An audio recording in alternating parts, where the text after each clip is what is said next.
Jai Shri Radhe, Sat Vaishnava Good Sadar Saprem Sanamra Jai Shri Krishna. Continuing with the stories of the 108 Vaishnava disciples of Sri Gosaiji. Today is day 128. We are continuing with Varta 105 and going into Varta 106. Jai Shri Radhe. When they were but 4 miles away from the Vaishnava's village, the thugs addressed him. "We take shelter in you. Please take us to Sri Gosaiji and request him to initiate us as Vaishnavas. We have been behaving wickedly for a very long time. Please now liberate us from our sins." The Vaishnava kept quiet. Soon they arrived at his home. The wife was extremely pleased to see him. The Vaishnavas prepared fruits and dry fruit and nuts and made the afternoon uttap and seva. They ordered supplies from the market and the wife cooked. They then made lots of offerings to Sri Thakurji. Accepting them back as Mahaprasad, they settled Sri Thakurji down for a rest and then served the 11 thugs and the 4 men with Mahaprasad.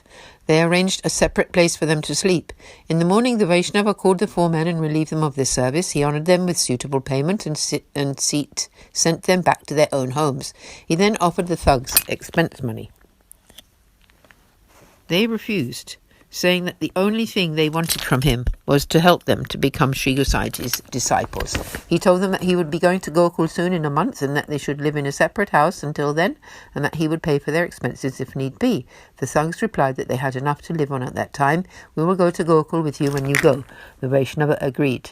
The Vaishnavas then had a diamond necklace with gold. The Vaishnavas then had made a diamond necklace with gold. They put a party together, the wife bringing her Sri Thakurji with her, 20 men for the journey and 11 thugs. They all set off for Gokul. The Vaishnavas met with Sri Gosaiji and made him a good donation. He told them all the news. "O Maharaj, these 11 thugs wish to take refuge in you and become your disciples." The thugs also all prostrated before Sri Gosaiji, saying, "O Maharaj, we have been doing sinful activities for a long time. Through the association of this Vaishnava, we have had the sight of your lotus feet. Please initiate us with the Lord's name." Sri Gosaiji replied, "You have no compassion. You kill people. You are thieves. How can I initiate you with the Lord's name?" They humbly supplicated, "We have given up all our sinful activities now. We will not do that any more. If we can't find jobs, we will live by farming the land. We will not be hurting anyone anymore." Sri Gosaiji initiated them all with the Lord's name. They then left. The Vaishnava presented the diamond and gold necklace to Sri Gosaiji, who said that it was so nice that it should be offered to Sri Gopnathji. The Vaishnava said, "You are our all and everything. It is for you." Sri Gosaiji was very pleased and remarked that all Vaishnavas should be like this diamond finder. The couple stayed in Gokul for a whole month and presented new clothes and jewellery to the whole of Sri Gosaiji's family. The Vaishnavas then asked Sri Gosaiji to give them leave to return home, and Sri Gosaiji gave them his upper garment as a blessing. He sent them off very lovingly. The couple and their Sri Thakurji left Gokul. They took a few days to get home, and once there, began to make excellent seva to Sri Thakurji. The Vaishnavas then told the 11 thugs that they should go home, but they said, "We do not wish to go home now. If we go there, our minds will be polluted by the people. Let us now reside in this very village and try to make a living. Your association will continue to uplift us." Then they all became servants to a wealthy man in the village. The thugs all became good Vaishnavas through the association of the Vaishnava diamond finder. Thus concludes Varta 105, the story of the couple who divined diamonds, who were recipients of Sri Gosaiji's great grace and accomplished Vaishnavas. There is no real end to their tale. Varta 106, the story of one Vrajavasi, a Sanadhya Brahmin from Anyor, from whom Sri Gosaiji told to move aside. Pare. Bhav Prakash. He is a devotee of Tamasi disposition. In the eternal Leela, his name is Reli. He is a very close companion of Sri Thakurji. He manifests from Sushila in his sense of form of her divine loving sentiment. He was born into a Sanadhya Brahmin family in Anyor. His father was a cowherd who tended Sri Govardhanathji's cows and was a disciple of Sri Gosaiji. He had his son initiated by Sri Gosaiji. The boy was very simple-minded. Sri Gosaiji, realizing this, kept him close by to play together. The boy became very attached to Sri Gosaiji. When he reached 20, both his parents died. He went to stay with Sri Gosaiji. He was not married and had no one. Sri Gosaiji realized he was very poor and made sure that he received a daily bundle of food supplies on which he survived. Part 1.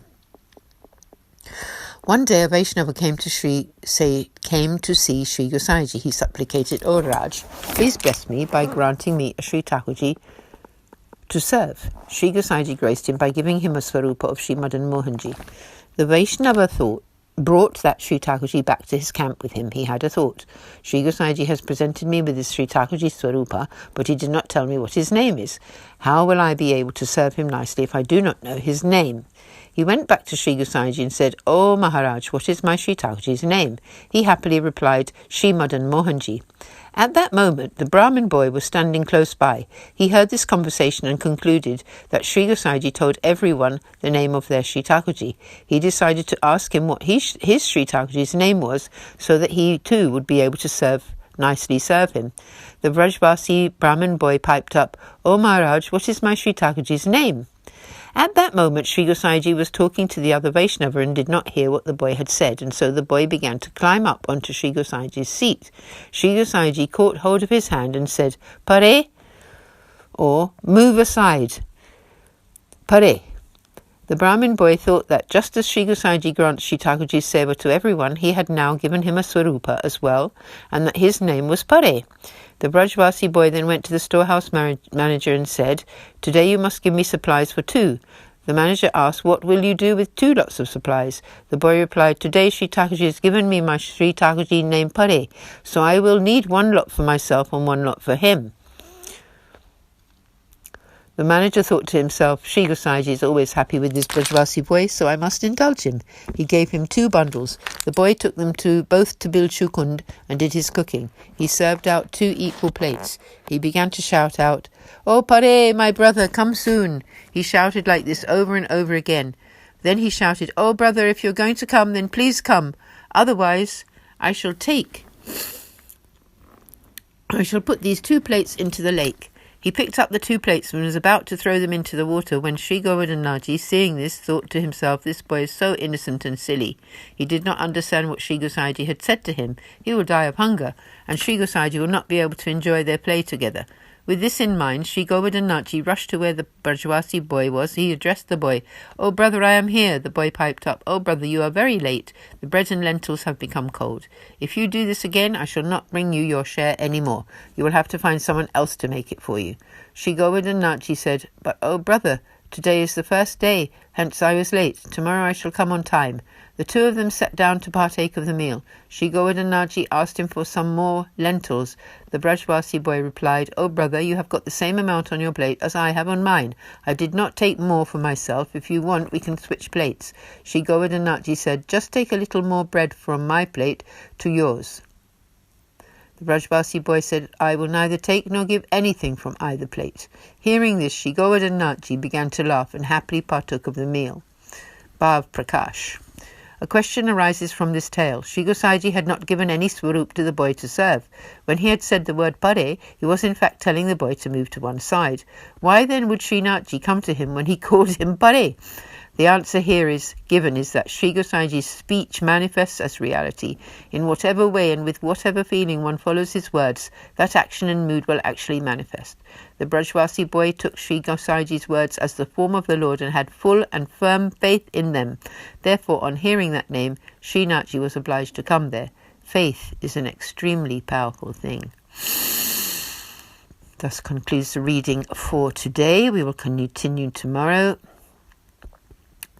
Part 1. Aaj ke Anand ki jai. Sab Vaishnavan ka Jai Shri Krishna. Jai Jai Shri Radhe.